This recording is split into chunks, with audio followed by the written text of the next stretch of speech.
following is a chapter reading by the Worm Audiobook Project. Please support the original author at parahumans.wordpress.com. Thank you and enjoy.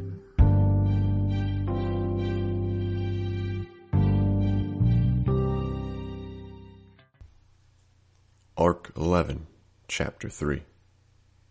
I sat cross-legged in my chair on the second floor of my lair. A mug of tea was warm in my hands, and the room was dark.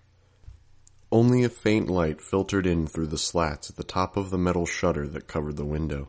My mask rested on one knee. My attention swept over my territory, with an emphasis on the centermost area near where I had held my speech.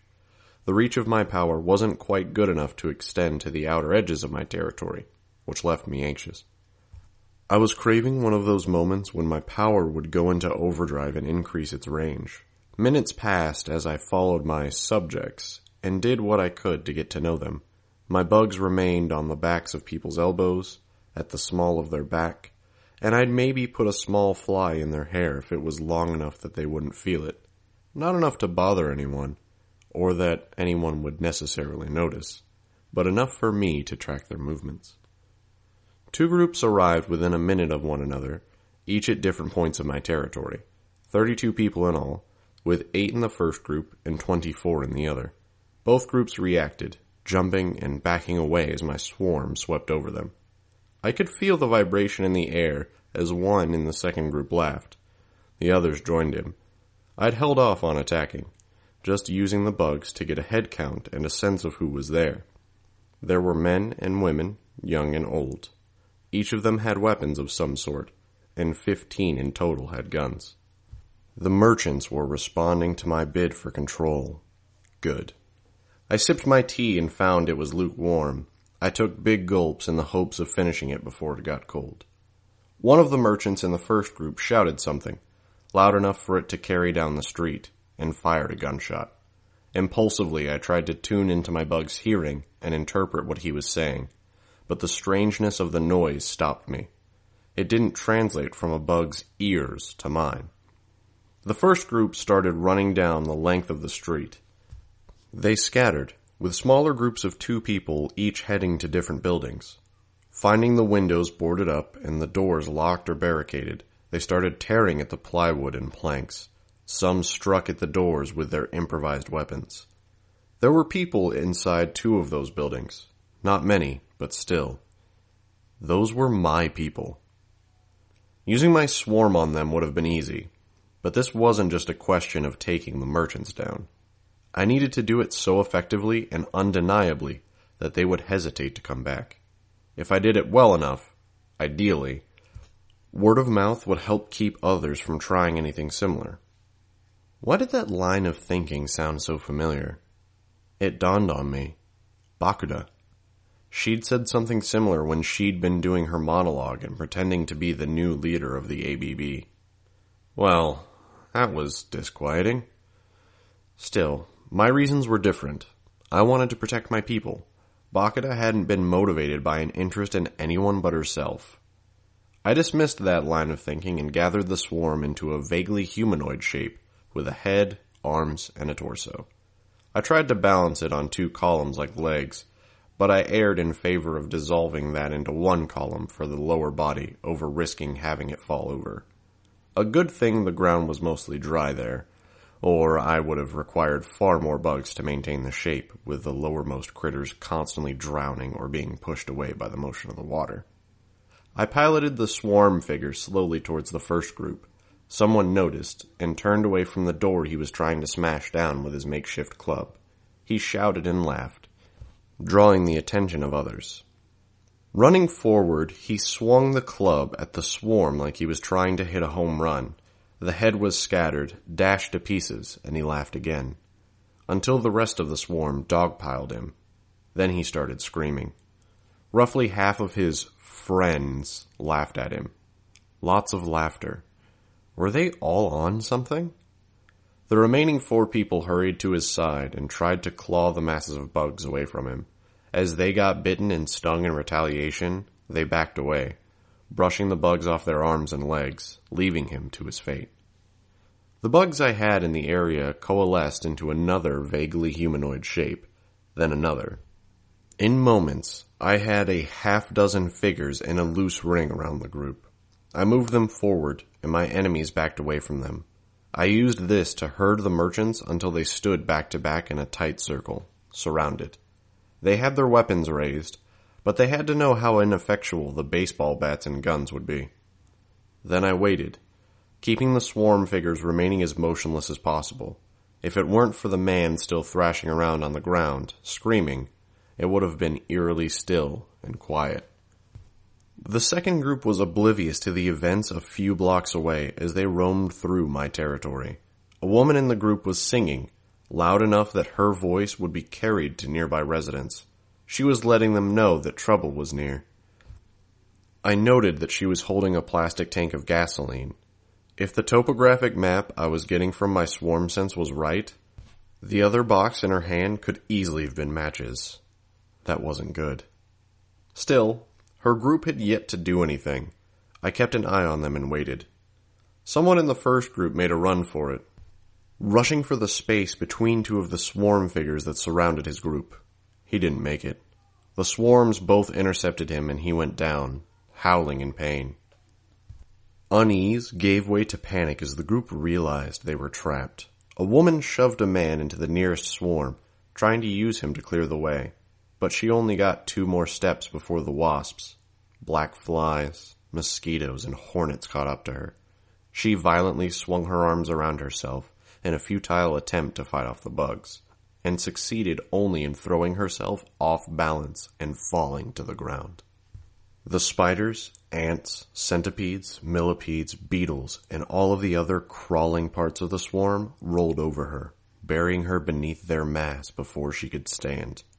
The remaining 4 merchants in the first group exchanged muttered words, some kind of plan. Then 3 of them broke for it, each headed in a different direction. I wasn't sure what outcome they expected. A mass of bugs caught each of them, and they all went down, limbs flailing, screaming. That left only one. He dropped into a crouch, his hands on his head, and looked frantically around for some kind of escape route. So I gave him one.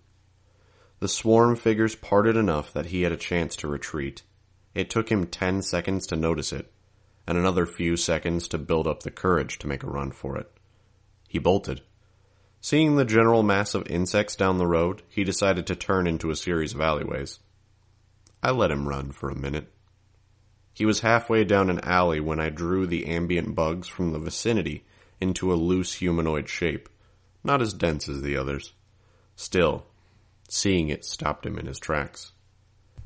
He turned to retreat the way he'd come, only to find another swarm coalescing into a second figure at the other end of the alley. His head whipped around as he realized he had no escape routes left, and then he screamed, a primal, despairing sound. The swarm figures moved towards him at a glacial pace, with more bugs joining them every second to give them more mass and more raw attacking power. His composure cracked before they even reached him, and he charged headlong into the swarm that had been at the far end of the alley. Bugs tore into him, pinching and stabbing him, and he made it nearly to the edge of my power's range before his legs buckled. He landed on top of a pile of the trash that the nearby building's residents had been stacking in the alleyway, and the swarm started mauling him. Group 1, down. I finished my tea, then made a face. The tea bag had leaked grit, and some had settled into the bottom of my cup. Bitter. I put the empty cup down at the base of my chair, and then I turned my attention to the second group. Part 2. I didn't even need to think about it. I'll do it, I told the red-headed girl with the dreadlocks. She looked surprised, odd. She'd asked me, but she hadn't expected me to help? Or had she expected me to demand something from her in exchange? Should I have demanded something in exchange? Stay here. I'll be right back, I said. I turned and walked to the front of the truck, knocked, and the driver popped the door open for me. I spoke in a low voice. We're done here. Tell Coyle I need more supplies. 7 cases at a minimum, by the end of the day. And tell him I think you guys did a good job. So if he's up for giving you any kind of bonus, it would be a good time." He gave me a light nod, then closed the door. The truck drove off, leaving me with the girl. I approached her, and I could see the effect I was having on her. She was unwilling to meet my eyes, and her fidgeting stilled as I turned my full attention to her. "Your name?" "Sierra," she answered me. "Let's walk, Sierra," I said. "I need details if I'm going to help. The more you can tell me, the better." She joined me as I headed towards the sidewalk, and after taking a moment to compose her thoughts, she started telling me what had happened. 3 weeks ago, everything was so normal. I was finishing up at college. Bryce, my brother, went to Arcadia High. My uncle was staying with us because he was down on his luck, as my dad put it. I'm almost positive it had something to do with his drinking. I nodded. Then Leviathan came. The sirens woke us up early in the morning. We hurried to the shelter, and by the time it was midday, we were standing in front of what used to be our house, flattened. Everything we ever owned was gone. I'm sorry. From the look on her face, it seemed like I'd surprised her again. What kind of image did she have of me? Thank you. We stayed in a family friend's basement, and they had another family there as well, on the upper floors, so it was crowded. But it was better than the shelters, or so we thought. My dad, my uncle, and I worked with one of the cleanup crews, trying to get things normal again, until word got out that one of the crews had been attacked. The women assaulted. So they told me I couldn't work with them. I worked for one of the shelters instead, handing out sheets, making beds, keeping track of names, and passing on requests for stuff like insulin or other meds that people needed. Long hours, thankless. She put a hand to her face. I'm rambling. It's fine. Better that you give me too much information than not enough. Keep going. My uncle got sick fast. He had a cold just days after Leviathan came, and it got complicated after. Became pneumonia. The hospital sent him out of town for medical care, and we got word he'd died just 2 days after that. Respiratory distress or something. Drowning in his own lungs. Less than a week from the time he got the cold to the time he died. She stopped talking, and I didn't push her, giving her time to compose herself. Had she been close to her uncle? By the time we heard the news, Mom and Dad were sick too, and Bryce was showing symptoms. It wasn't a cold. It was more like the flu. But with what happened to my uncle, we didn't want to take any chances. None of them could keep anything down. Sinus problems, pounding headaches, tired. We went to the doctors and they said it could be toxic mold exposure. The moisture, always being cold and damp, and not having enough to eat, being in that basement, with the foundation possibly cracked, or the mold disturbed by the vibrations and damaged in the attack. I wondered if this was pertinent to what happened to her brother, or if she just really wanted someone to talk to. I didn't want to rush her, but I did try to get her on track. So, your parents and brother got sick. And I was left alone. I guess I was saved by the long hours at the shelter. I wasn't spending half as much time in the house where they got exposed to the mold. I had to find a new place to stay. A guy from the shelter heard my story, offered to give me a room in the church, near here. I was grateful. I took it. My brother got out of the hospital and he came to stay with me. He got the cot, I got the floor. A day and a half later, they came. The merchants? She nodded. They attacked the church. 9 or 10 of them. We outnumbered them, but they had weapons, and they caught us by surprise. One of them threw a Molotov cocktail through a window. There were other families in there. Families with kids. So I grabbed a fire extinguisher and tried to stop it from spreading. Spraying around. I couldn't put it out. Didn't want to try in case I just spread it around. So I just contained it. For all the good it did. She shook her head. They came through the doors and began attacking people. One of them grabbed my brother. I panicked. I used the extinguisher to spray towards them and tried to pull him away. I couldn't. And others were approaching. So I left him and I escaped through the broken window where the bottle had been thrown inside. When I got back an hour later, there were fire trucks and police and ambulances there. My brother was the only one missing. The others were there, but badly hurt. Burned or cut up. Beaten. Derek, the man who'd invited me to stay there. She broke off, and she stopped walking, turning away so her head was facing away from me. I waited patiently.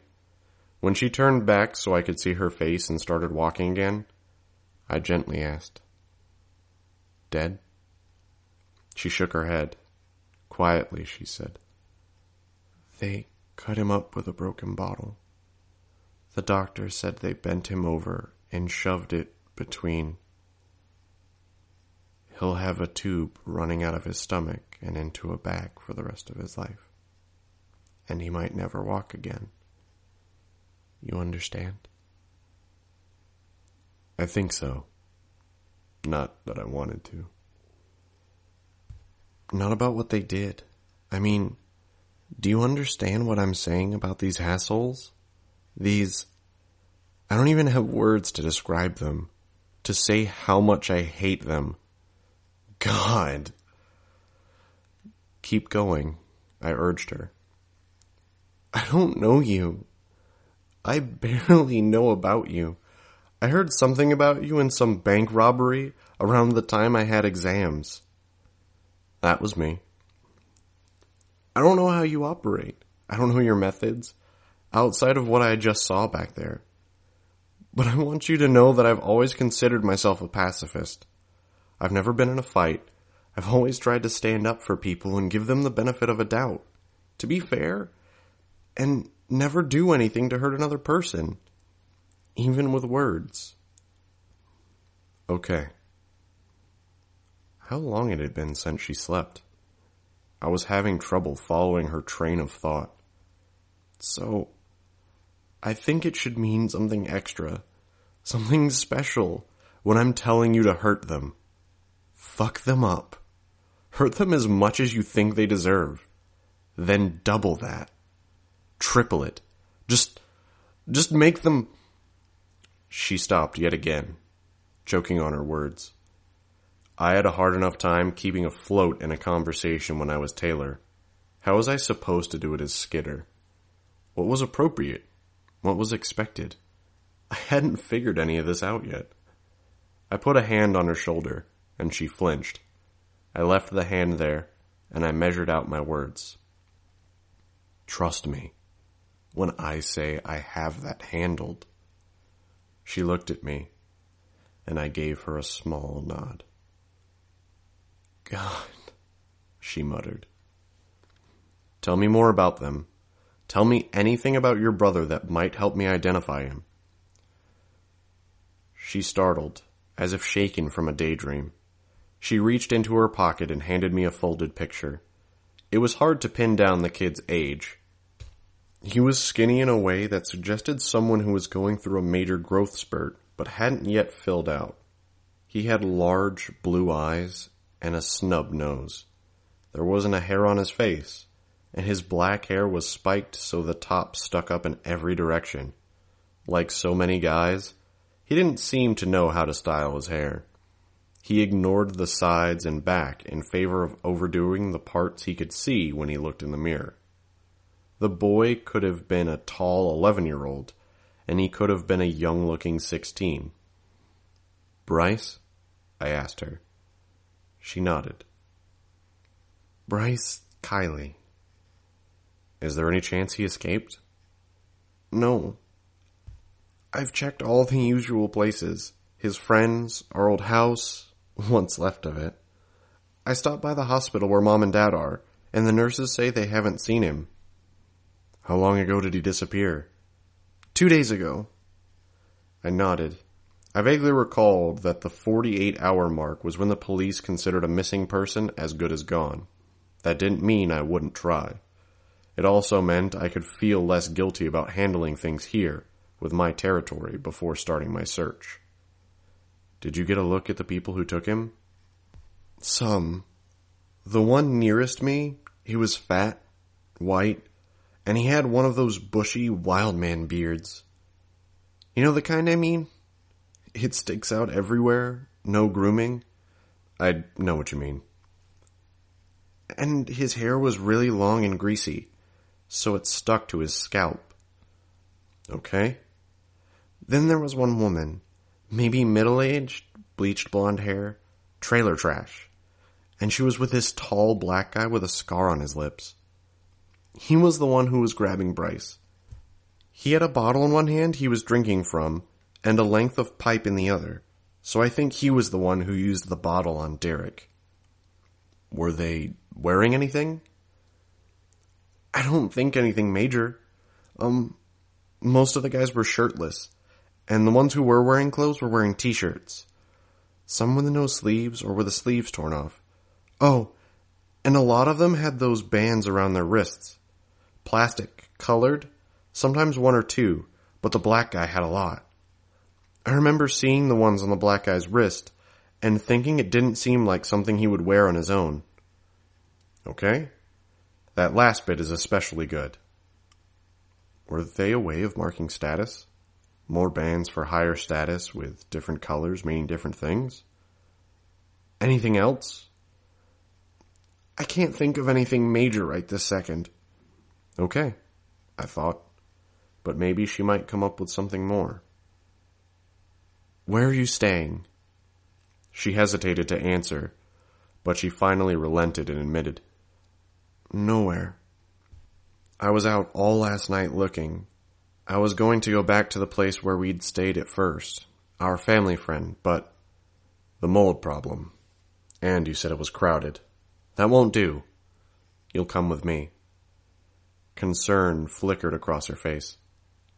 I don't know.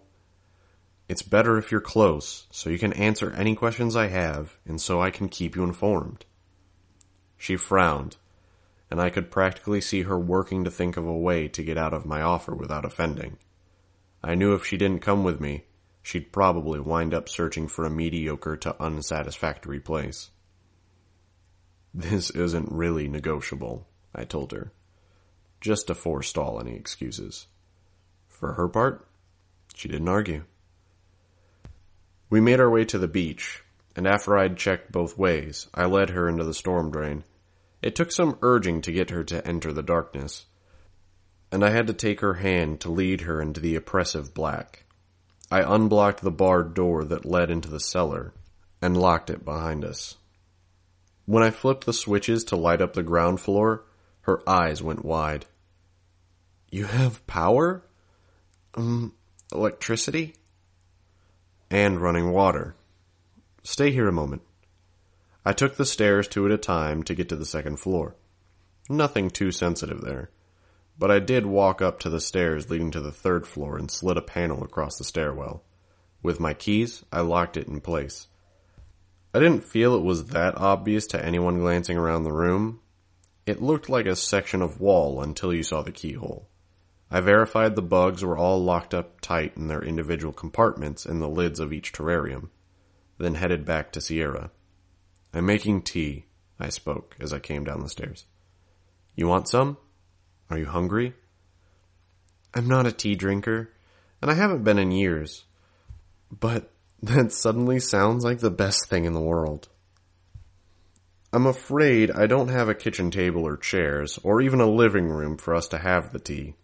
There are beds in the other room, if you want something to sit on, and you can make yourself comfortable there. This is strangely domestic for a villain. I turned to her, and she hurried to add, I mean, it's fine. I'm not offended. I am a villain, but I'm also a person under this mask. Someone who prefers tea to coffee, who enjoys reading, who, I floundered, likes sweet and savory foods, but dislikes anything spicy or sour.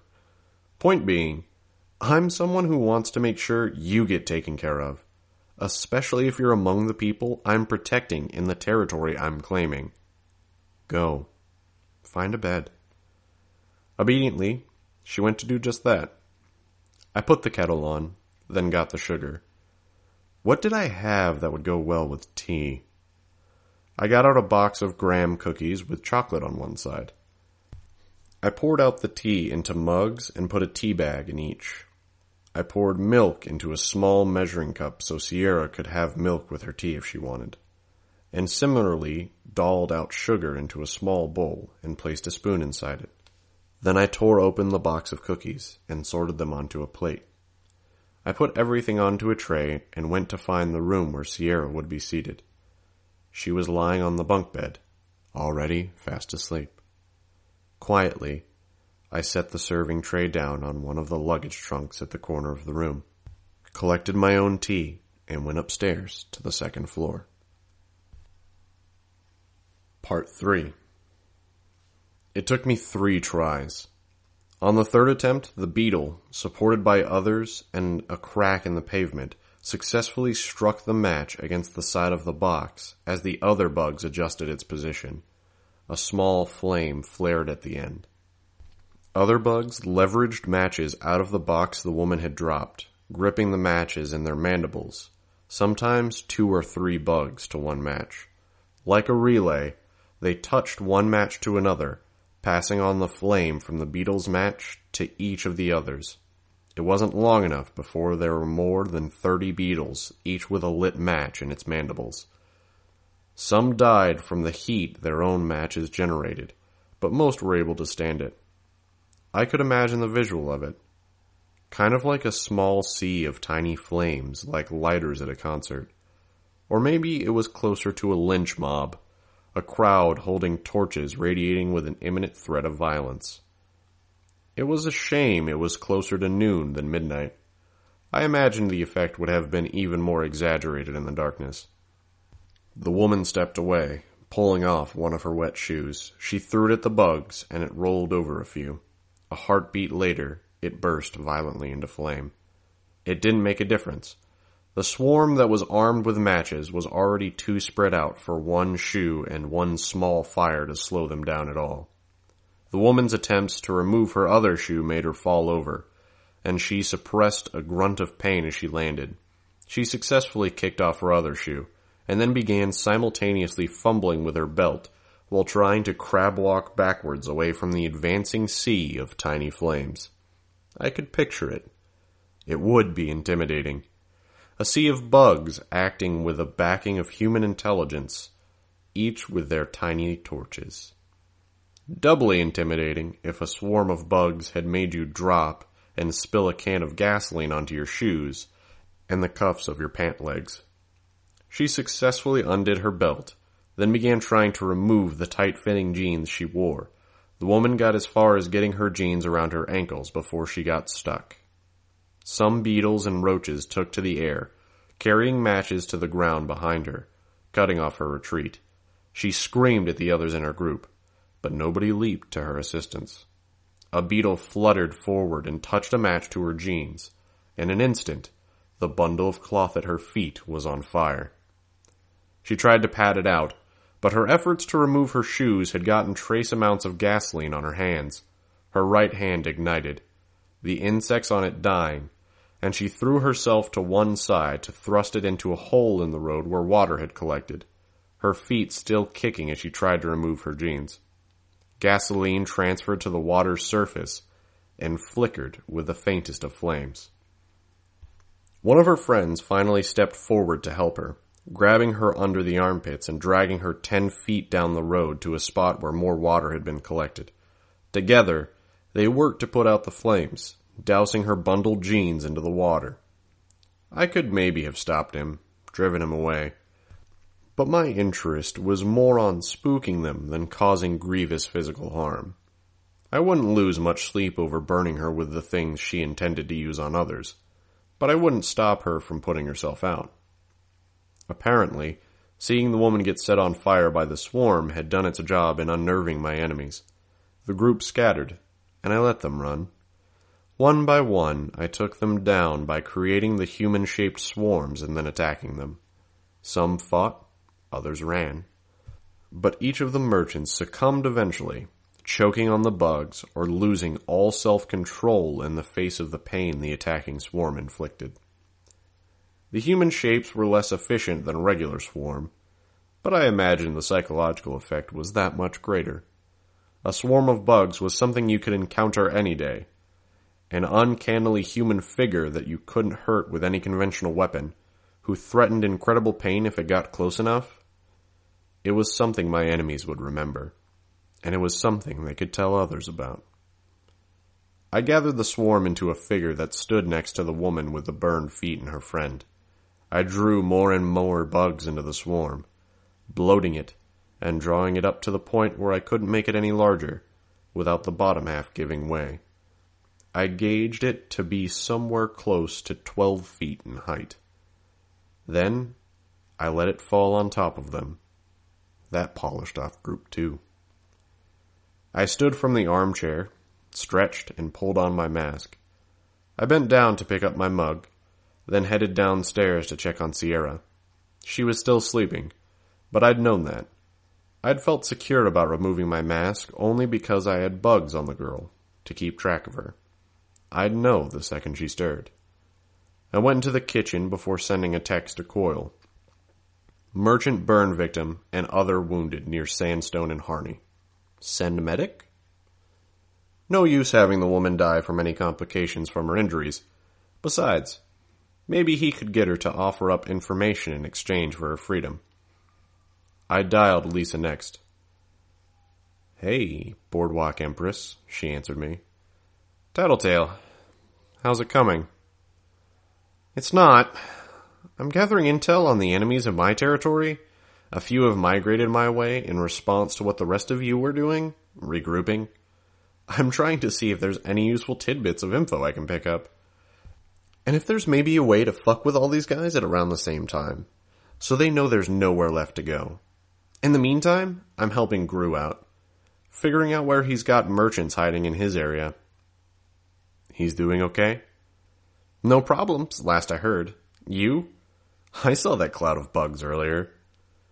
Made a big play. Everyone here should know this is my territory now. Merchants tested the waters. I dealt with it. Remains to be seen if this works out in the long run. She replied. I'm getting the impression you're a little further along than the rest of us. If that's the case, then that's great. I want to be in Coyle's good books. I want you to be too. You know I'm here to help if you need it. Yeah, that's why I'm calling, actually. I need to find someone.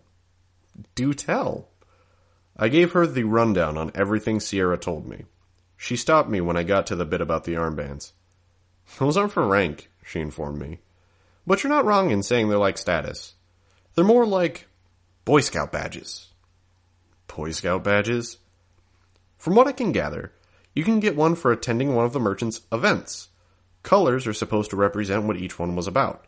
It translates to a kind of respect, showing you're loyal. Whatever. I'm not sure I understand. And neither am I, to be honest, she replied. And that bothers me. So in the interest of getting intel, and maybe getting a lead on this missing boy of yours, do you think you could get away from your territory, tonight, to join me in figuring this out? I don't want to leave just yet. Merchants are throwing a big bash tonight, so I doubt they'll be attacking your territory. In fact, I'm wondering if they were attacking your territory to get cash or stuff to barter at the event, as much as they were responding to your claim. Maybe. And Chosen aren't a threat right now? They haven't said or done anything yet? Not yet. No. Haven't run into any. Gru and Imp are probably going to want to wind down and go on the defensive later today. You can have one of them babysit your territory if you're worried. You have no good reason to refuse. Come on, let's go see what a merchant's party is all about.